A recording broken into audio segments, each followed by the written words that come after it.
Azam FC na kama vile watoa salamu hivi kwa klabu ya Young Africans mara baada ya hapo jana kuibuka na ushindi mnono bao 3-0 dhidi ya Walima Zabibu huko katika uwanja wa Jamhuri jijini Dodoma. Tunakwenda kuangazia hasa performance ya Azam FC kwa maana watu wengi walikuwa wanaioji mara baada ya kupata sare 2 mfululizo dhidi ya Pamba lakini dhidi ya Tanzania Prisons. Faisal Salum Abdalla Feitoto amerejea kwa kasi kubwa na ya kishindo. Niko hapa na Mdachi Aliomali, jina langu ni Leopard John. Mdachi, tuangalie Azam ambayo watu wengi walikuwa wanajiaje hasa katika upande wa kucheza jana wakimshona mtu Dodoma Jiji 3-0, timu ambayo ilikuwa inapigwa upatu mkubwa kwa kile ambacho walikionyesha dhidi mchezo wao dhidi ya Simba. Jana Azam walikuwa bora wapi na hiki kinaashiria nini hasa kuelekea mechi yao ya dabi dhidi ya Young Africans? Ukitazama kikosi cha Azam FC katika mchezo wa jana dhidi ya Dodoma Jiji, ubora ulikuwepo hasa katika maeneo pembeni ambako mwalimu aliweka vijana wadogo, kuta mtu kama Zidane Sereli ambaye kwa upande wangu naweza nikasema ni uwanja ambao wanaufahamu Jamhuri Dodoma, uwanja ambao wamecheza pale kiona kikosi cha under 20 cha Dodoma, lakini pia amecheza na timu hiyo ya Dodoma senior team akiwa pale pale. Kwa alikuwa anaufahamu uwanja ule kwa uzuri na kwake haikuwa ngumu sana kwenda kuelekea ule mchezo, na ndio maana alikuwa na kiwango hicho. Angalia bao ambalo anakwenda kufunga, unatazama ni mchezaji ambaye amekuwa anapewa nafasi na kocha, lakini amekuwa akimdeliver kile kitu ambacho kocha anakwenda kumuonyesha kiwanjani. Kwa Azam FC kwa siku ya jana, kwa kiwango alichokionyesha, ikiwa ni kiwango kizuri hasa kuelekea mchezo mgumu ambao wanakwenda kucheza match 15 dhidi ya Young Africans. Kwao naweza kusema wamefanikiwa baada ya kupata alama 3. Sasa mentality yao hii ya kushinda ndio inaweza ikawapelekea wao kwenda kufanya vizuri katika mchezo ujao au ikawapoteza. Kama watakwenda na haya matokeo waliyopata siku ya jana ya bao 3-0 dhidi ya Dodoma Jiji, ambayo kuna watu ambao walitoka kwa jasho kuweza kupata alama 3 lakini wao wameweza kuzipata, yanaweza akawapa motisha wao kuelekea mchezo unaokuja ili waweze kwenda kufanya vizuri, lakini pia wakati wanajiandaa wajue ni mpinzani wa namna gani ambaye wanakwenda kukutana naye kulingana na maandalizi ambayo wanatakiwa wamfanyie ili waende kucheza mchezo huo wa tarehe 15 dhidi ya Young Africans. Tuangalie performance ya mchezaji mmoja mmoja kwa kuanza na eneo la goalkeeping. Bado mwalimu amekuwa anafanya rotation. Jana Foba akianza kikosini, ikiwa tofauti kwa mechi mbili zilizopita. Tulikuwa tunamshuhudia Manura kwenye eneo hilo, lakini tunaangalia pia urejeo wa Faisal Salum Abdalla Feitoto. Jana uliongeza nini kwenye kosti ya Azam FC hasa katika upande wa midfield? Ukianza kwa Faisal Salum Abdalla, ukitazama katika eneo la kati la Azam FC, tunasema eneo la kiungo, ni eneo ambalo linahitaji mtu wa aina yake, ama linahitaji mtu ambaye ni kiungo mbunifu kama Faisal Salum. Faisal Salum huwa anacheza eneo la namba 10, lakini anapocheza katika eneo hili huwa anaifavor Azam katika maeneo mengi. Kwanza yeye binafsi tu akiwa kama mchezaji, ukienda kucheza zile timu, ana uwezo binafsi ambao unasaidia timu, ikiwemo ana uwezo wa kupiga mashuti kutokea nje ya boxi na akaweza kusaidia timu. Lakini katika siku ya jana kuna kitu ambacho kiliongezeka, ikiwemo upigaji wa pasi na kuchukua mipira kutoka kwenye eneo la katikati kwa viungo wakabaji wa Azam FC na kuweza kupeleka kwa malisho kwa washambuliaji ambao walikuwa katika siku ya jana, yakiwemo Zidane Sereli ambaye aliweza kufunga mabao katika mchezo ule. Kwa hiyo ukitazama Faisal Salum tayari ameshaonyesha kwamba yeye ni mchezaji wa aina gani kwenye kikosi cha Azam FC, hata wakati ambao walikosekana kutokana na adhabu ambayo alipata kadi nyekundu, maana yake kuna pengo lake ambalo lilionekana, lakini baada ya jana kurudi aliweza kuonyesha kwamba yeye ana umuhimu gani kwenye kikosi cha Azam FC, lakini pia hata anapokuwepo ni timu inanufaika nini na kuwepo kwake ama uwepo wake kwenye kikosi. Kwa siku ya jana naye alikuwa na kiwango bora sana. Sasa kuelekea kwenye mchezo mkubwa, mentality kama hiyo inajenga vizuri sana kwa wachezaji kulingana na mechi namna ambavyo wameweza kuielekea. Katika eneo la goalkeeping amekuwa akifanya rotation. Magolikipa ambao wanao anaisa Fofana kutoka nje, lakini magolikipa ndani wawili ambao ni Aishi Manula pamoja na Zubeli Foba. Msimu kati unaanza, Zubeli Foba ndio alikuwa anapata nafasi kubwa ama alikuwa anapata chance ya kuanza kwenye kila mchezo mpaka nafikia mechi 10 plus hivi alikuwa ameshacheza, lakini baadaye tukamuona anampa nafasi Aishi Manula ambaye naye pia alikuwa anaonyesha kiwango bora kwenye zile nafasi ambazo alipewa wakati wa kucheza.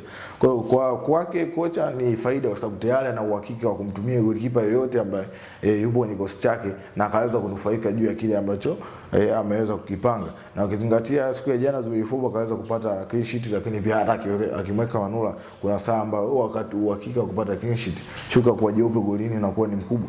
Kwa hiyo yeye mwalimu tayari ameshapata faida ya kuwa ana uwezo wa kukaa na kulala akafikiria kwamba siku ya kesho nakwenda kuanza na golikipa gani. Na hii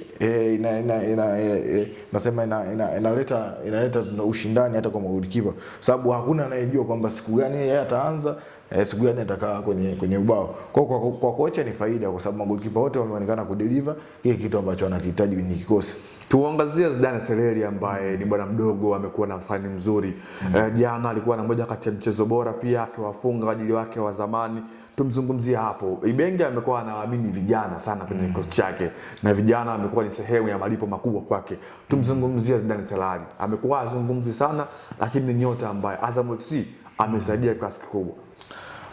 Kwanza Zidane Sereri wakati anasajiliwa na Azam FC kutoka kwenye kikosi cha Walimu Zabibu hao ambao wameweza kufungwa jana na Azam FC, alikuwa ni mchezaji ambaye kwangu mimi nilivyokuwa nimemtazama kutoka kwenye michuano ya under 20, alikuwa ni mchezaji mwenye kiwango bora sana na ni moja ya mawinga hatari. Sasa wakati anakwenda Azam FC, maana kuna watu ambao waliwakuta wanacheza katika eneo hilo, akiwemo msimu ambao anaingia Djibril Sira alikuwa ametoka, lakini kulikuwa na watu kama kina Sheikh na Diakite ambaye aliingia naye.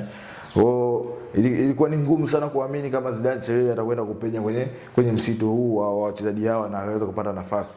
Lakini kocha Ibenge alivyokuja amekwenda kutuamisha kwamba huyu ana kipaji kipo na nafasi anayompa anaweza kumuonyesha kitu ambacho alichonacho. Tazama siku ya jana kiwango ambacho amecheza Zidane Sereri, ameenda kusaidia timu kupata alama 3, lakini hata performance yake unaizungumza vizuri kwamba ni mchezaji ambaye tayari ana umuhimu kwenye kikosi. Lakini pia hata katika mechi za nyuma pia alishaonyesha hivyo, bwana mdogo ambaye ameingia kwenye mechi kubwa kama ya Mzizima Derby, ametokea bench, anakwenda kuinufaisha timu kwa kuweza kufunga bao la kusawazisha. Mentality yake inajengeka vizuri pindi ambapo anapata matukio kama hayo kiwanjani ya kuweza kuisaidia timu kupata ushindi, lakini pia hata yeye mwenyewe mchezaji binafsi kwa namna anajitengeneza kwenye hali ya tutasema psychological tu, namna ambavyo anacheza. Lakini hata hii imani ambayo anapewa na mwalimu Florent Ibenge bado na yeye inakwenda kumfavor na kumpa motisha kwamba kwa nini mwalimu aniamini, lakini kuna watu ambao wapo wangeweza kucheza katika eneo hilo, lakini mimi kijana mdogo nimeweza kupewa nafasi. Kwa nina kitu cha kuonyesha na mwalimu ameniona nina kitu hicho. Si kwamba mimi ni bora sana kuliko waliokuepo, lakini ninacho cha kumuonyesha mwalimu ambacho naweza nikamfavor nikiwa kiwanjani na akaweza kunufaika na mimi uwepo wangu kiwanjani. Sawa, jana Dodoma Jiji waliwakosa William Ediga kwenye eneo la kushambulia, lakini na Abdi Banda kwenye eneo la ulinzi ambaye huyu tunafahamu amepigwa bani. Jana Dodoma Jiji walikuwa wapi kuweza kuizuia Azam FC ambayo iko chini ya Florent Ibenge? Pengine mbinu za mwalimu Amani Josia hazikuwa sawa kama ilivyokuwa mechi dhidi ya Simba, ama Azam FC walikuwa bora wapi na udhaifu wa Dodoma Jiji ulikuwa wapi? Kwanza ukitazama kikosi cha Walimu Zabibu Dodoma siku ya jana, maeneo ambayo walikuwa nasema ni kama wamepwaya. Sasa ni eneo la kiungo ambalo walitawaliwa sana na Azam FC, kwa sababu Azam FC viungo walionao waliocheza katika siku ya jana walikuwa wameitawala sana dimba, hasa ukizingatia Faisal Salum na viungo wenzao wa Kabaji ambao walikuwa wamecheza katika eneo hilo. Kwa hiyo ukitazama hapo mwalimu aliweza kufeli na kuweza kupungukiwa hasa katika eneo ambalo anacheza Chris, nitasema Munganga Nelson, jezi namba 6 huyo ambaye Hoza pia alikuwepo pale, Saidi Salmin Hoza na Kevin Amduni. Lakini sasa ukitazama katika eneo hilo, hawa ni viungo ambao hata katika mechi ngumu ambazo Dodoma amecheza na kuweza kufanikiwa walicheza, lakini shida ilikuwa wapi? Shida ni namna ambavyo ama ni watu ambao walikutana nao, karibu watu ambao walikutana nao kutoka Azam FC ndio walikwenda kuwafanya hao kuonekana wakiwa wamezidiwa ama kupungukiwa nguvu katika eneo la kiungo na ukifanya timu kuwa dhaifu. Dodoma Jiji msimu huu katika eneo ambalo limekuwa likiwanufaisha katika mechi nyingi ni eneo la kiungo. Tazama mechi ambazo wameweza kupata matokeo ya ushindi ama sare. Eneo hili la viungo ambao ni Idi Salmin Hoza, unamkuta na Nelson Munganga pamoja na Elfin Abdul, wamekuwa wakinufaisha timu hii ya Dodoma Jiji katika upatikanaji wa matokeo. Lakini pindi ambapo safu yao ya ulinzi inakuwa imepungukiwa mtu kama bwana Abdi Banda ambaye amekuwa ni beki muhimu na ni beki ambaye ana kiwango bora sana.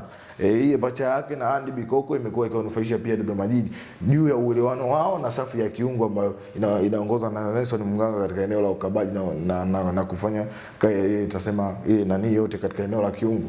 Kwa hiyo pindi ambapo anaondoka mtu mmoja na kupungukiwa namna hii, kwa mwalimu Amani Josia ilikuwa ni pigo, kwa sababu tayari ameanza kuitengeneza safu yake nzuri ya ulinzi na safu ya ushambuliaji kuweza kuconnect vizuri kuelekea kwa kina William Ndiga ambao wakupata nafasi siku ya jana na waliopata nafasi siku ya jana kuweza kucheza kwa kiwango kile ambacho amekuwa akikitarajia mwalimu wa Dodoma Jiji. Sawa. Huo ni mchezo wa Azam FC dhidi ya Dodoma Jiji hapo jana. Azam FC wakatuma salamu kwa wananchi Young Africans kabla ya kuelekea dabi ya Dar es Salaam weekend hii Machi 15 katika uwanja wa Benjamin Mkapa.